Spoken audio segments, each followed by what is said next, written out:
Salut tout le monde, soyez attentifs. Dans cette vidéo, nous allons plonger un petit peu au cœur de la matière.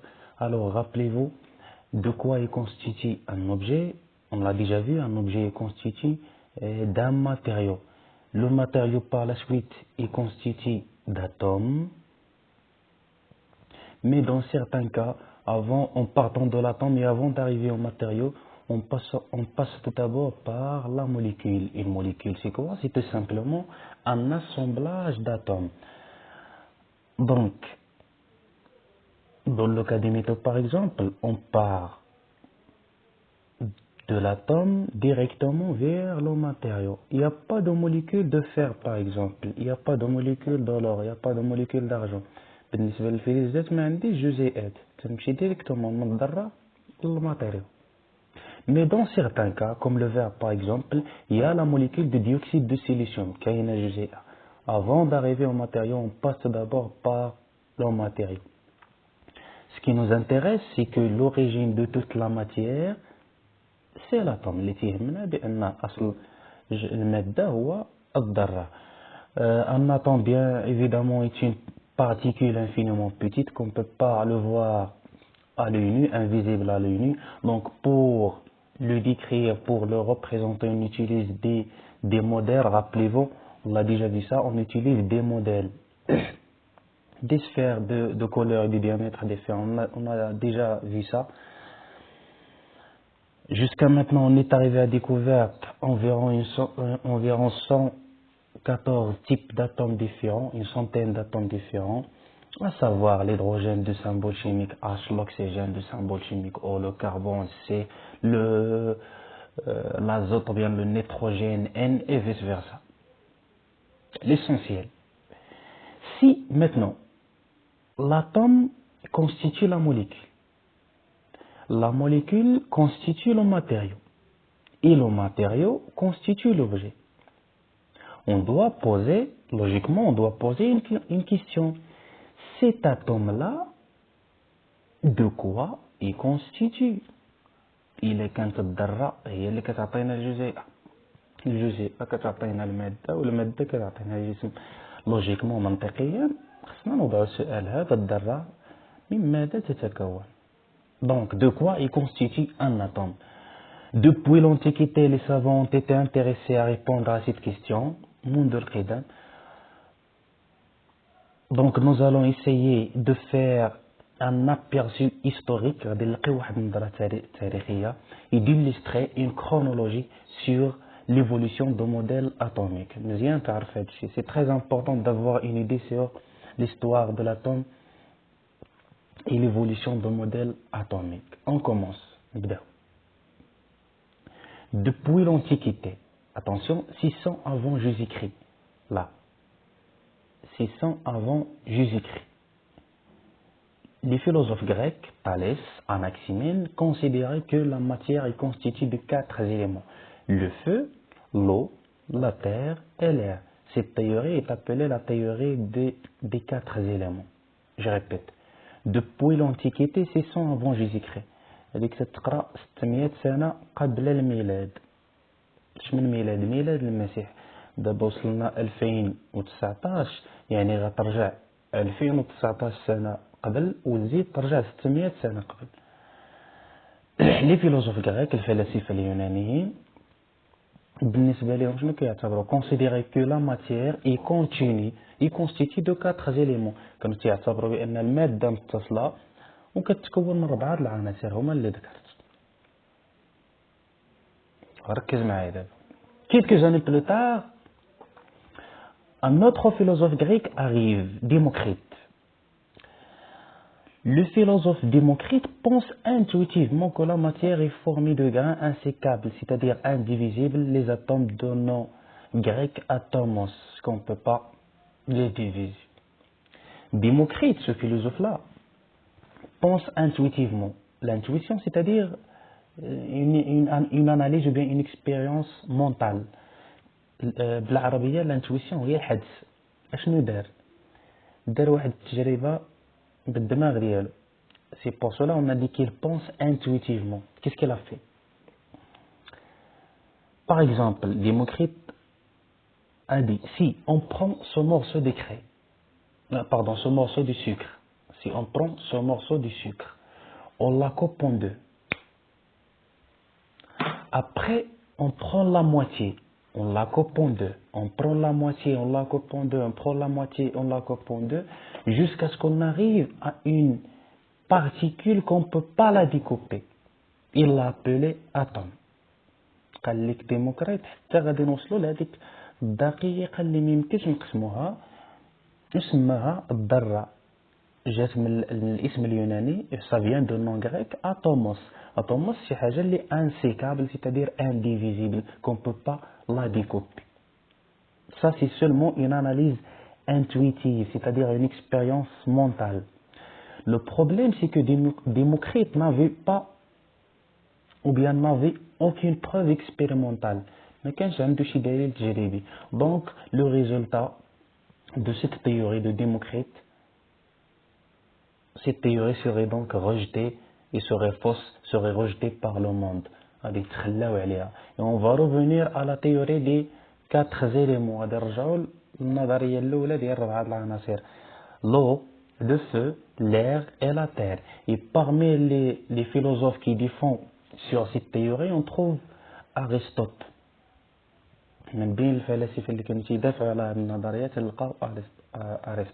Attention, cette théorie des 4 éléments a dominé presque 2 millénaires après la mort d'Aristote. بقينا 2000 سنة وحنا كنعتقدوا بأن الكون أو المادة مكونة من 4 العناصر. Donc cette théorie dominera presque 2 millénaires jusqu'au début du 19e siècle, exactement en 1805. Un savant britannique appelé Jean Dalton a énoncé au monde, mais cette fois-ci n'est pas intuitivement, a énoncé au monde expérimentalement l'existence de l'atome. D'abord, Jean Dalton بالتجربة أعلن للعالم وجود الذرة. Donc la première théorie moderne de l'atome, c'était avec Jean Dalton. C'est bon. Quelques années plus tard, un autre savant britannique, Joseph John Thomson, découvre l'un des constituants de l'atome. C'est l'électron. Attention, on a commencé à répondre à la question de départ, de quoi il constitue un atome. Donc, Joseph Thomson découvre l'un des constituants de l'atome, c'est l'électron. C'est quoi l'électron? On va essayer de décrire cette particule. C'est une particule infiniment petite. Deuxièmement, chargée négativement. Rappelez-vous le symbole d'une charge négative, moins E. Après, la valeur de cette charge, ça va être déterminé par la suite par un savant américain.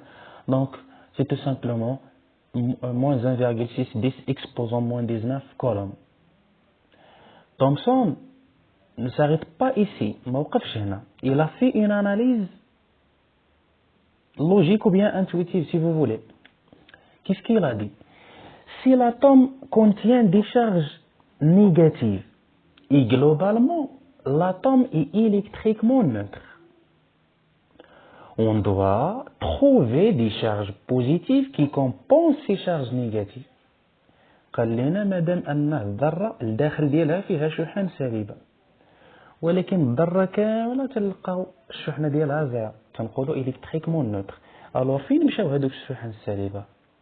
Logiquement, il y a des charges positives qui compensent. كتعني بأن كاينين شي شحن موجبة اللي تيانوليو. Une charge positive sera compense une charge négative et une charge positive compense une charge négative et vers la fin on trouve zéro. Ça c'est seulement une analyse intuitive. C'est اللي قال Thomson. L'atome étant globalement électriquement neutre, on admet qu'il possède aussi des charges électriques positives en son fort intérieur. Thomson a proposé même un certain modèle. C'est le premier modèle de l'atome posé par Thomson. C'est le modèle dit plum pudding. Il ressemble à un cake qui contient des raisins. Donc les petites sphères en rouge représentent les électrons de charge négative et la charge positive c'est la couleur bleue répartie à l'intérieur de l'atome. Donc هذا أول نموذج ديال الذرة وضعه تومسون. شنو هو؟ دونك هادو اللي بالاحمر تيمثلوا لي الشحن السالبه اللي هما لي زيليكترون، وقال لنا تومسون بان لا شارج بوزيتيف اي ريبارتي متوزعه ريبارتي à l'intérieur de l'atome. On commence. Quelques années plus tard, Ernest Rutherford maintenant on découvre expérimentalement l'atome vraiment contient des charges positives, mais cette charge positive n'est pas répartie n'importe comment. Il occupe un tout petit volume au centre de l'atome. Il l'a appelé le noyau. اكتشف بأن الذرة فيها شحن موجبة أيضا بالإضافة للشحن السالبة les électrons. Il contient aussi des charges positives. Mais cette charge n'est pas répartie n'importe comment. ماشي منتشرة. إنما كتحتل واحد الحجم صغير كيتواجد في مركز الذرة وسماه النواة. Donc, il va corriger le modèle de Thomson. غادي يصحح النموذج ديال Thomson. Il a posé un autre modèle dit le modèle planétaire. Ce modèle-là ressemble au système solaire. النموذج هذا تيشبه المجموعة الشمسية. C'est pour cela on nomme ce modèle, c'est le modèle planétaire. Ce modèle ça va être enrichi et amélioré par la suite par un autre savant appelé Niels Bohr. هذا النموذج هذا يجي واحد العالم اللي غيعطيه بعض التحسينات تسمى بور. Donc c'est pour cela on nomme ce modèle-là le modèle planétaire de Bohr-Rutherford. Les deux savants, Bohr-Rutherford. Donc on a bien décrit l'électron. Essayons maintenant de décrire le noyau. وصفنا l'électron. نوصفوا النواة. Le noyau se trouve au centre. C'est bien ça. Le noyau d'un atome, le noyau d'un atome est 100 000 fois plus petit que l'atome. On dit que l'atome a une structure lacunaire. Il y a du vide. Attention, l'atome contient un noyau et des électrons qui tournent autour du noyau.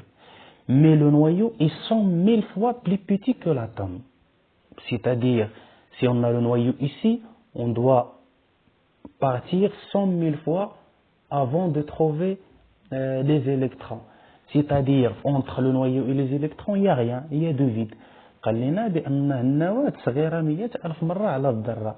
كيعني بأن ما بين النواة entre le noyau et les électrons, il n'y a rien, ما كاين والو. تنقولوا il y a du vide, يوجد فراغ.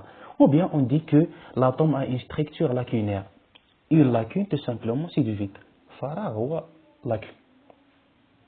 Continuons à décrire le noyau. نكملوا الوصف ديال النواة.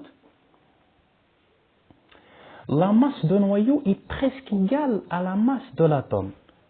L'atome ne contient pas seulement le noyau, il contient le noyau et les électrons. Mais on dit que la masse de noyau est presque égale à la masse de l'électron. Ça veut dire quoi? Ça veut dire que la masse des électrons est négligeable devant la masse de noyau. L'électron a une masse plus petite. L'électron عنده كتلة صغيرة. داكشي علاش نقولوا بأنها مهملة.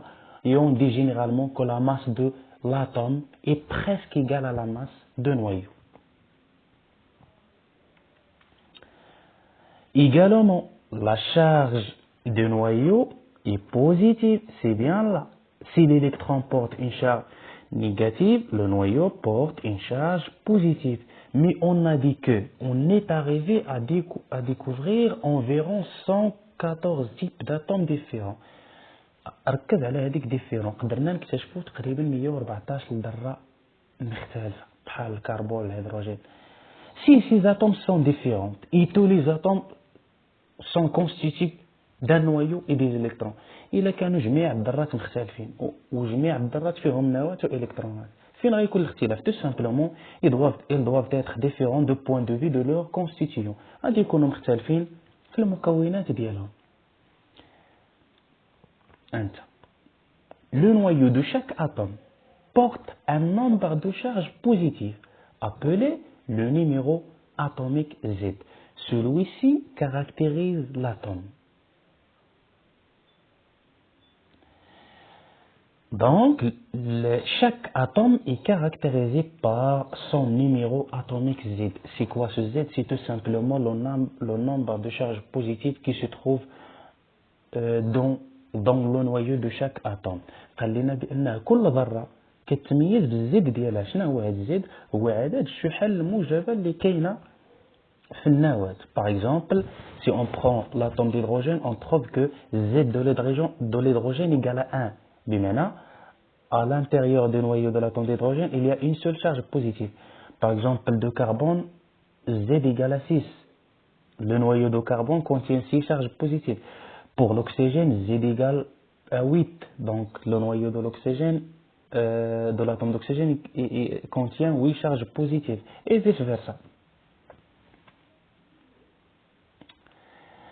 Mais, connaissant le nombre de charges positives, on peut connaître un truc, une autre chose. Madame تنعرفوا عدد الشحن الموجبة, l'atome est électriquement neutre, c'est-à-dire il contient autant de charges positives que de charges négatives. On peut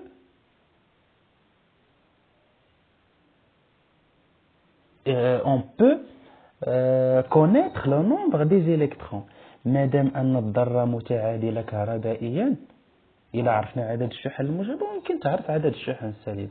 Donc Z représente à la fois le nombre de charges positives et le nombre des électrons. هاد الزد هذا تيمثل جوج حوايج، عدد الشحن الموجبة en même temps représente le nombre des électrons.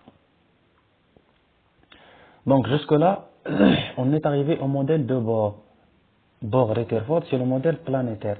Mais quelques années plus tard, et précisément au XXe siècle, les physiciens du XXe siècle ont montré que là, les électrons n'ont pas des orbites bien définies. شنو اكتشفوا بأن الإلكترون ما عندوش واحد المدار معين. Un orbite هو هذا en bleu. Les électrons n'ont pas des orbites bien définies, ils ont seulement des zones de probabilité de présence. C'est-à-dire, on ne peut pas dire que l'électron se trouve ici, non, seulement probablement. قالوا بأن الإلكترون ما يمكنش نتبعوا المدار ديالو، تنعطيو فقط احتمال ديال التواجد ديال هذا الإلكترون. L'ensemble des zones de probabilité de présence constitue un nuage électronique. المجموعة ديال المناطق اللي محتمل أنه يحصل لها الإلكترون كتشكل لي سحابة إلكترونية. Ça c'est l'ensemble des zones de probabilité de présence de l'électron. Donc ça c'est le modèle actuel. On travaille jusqu'à maintenant avec ce modèle. هذا هو النموذج اللي كنعتمدوا عليه حتى لدابا. C'est le modèle de nuage électronique ou bien de cortège électronique. Ce qu'il faut retenir jusqu'à maintenant, c'est que l'atome constitue deux trucs, deux constituants, le noyau et les électrons. Donc on a essayé un petit peu d'illustrer une chronologie sur l'évolution du modèle atomique. Je m'arrête ici avant d'entamer un résumé pour ce cours-là. Ça c'est seulement correspond l'historique de l'atome. نحبسو هنا هادشي كله اللي هضرنا عليه غير على التاريخ ديال الذرة. من بعد انا غنديرو ان دوزيام سيكونس، مقطع اخر خاص بالمكونات ديال الذرة، باش الا ما قدرتيش يعني تتبع بزاف هنايا ومع كثرة ديال الاسماء العلماء، حاول تدخل غير الفيديو الاخر غنعطيه يعني ملخص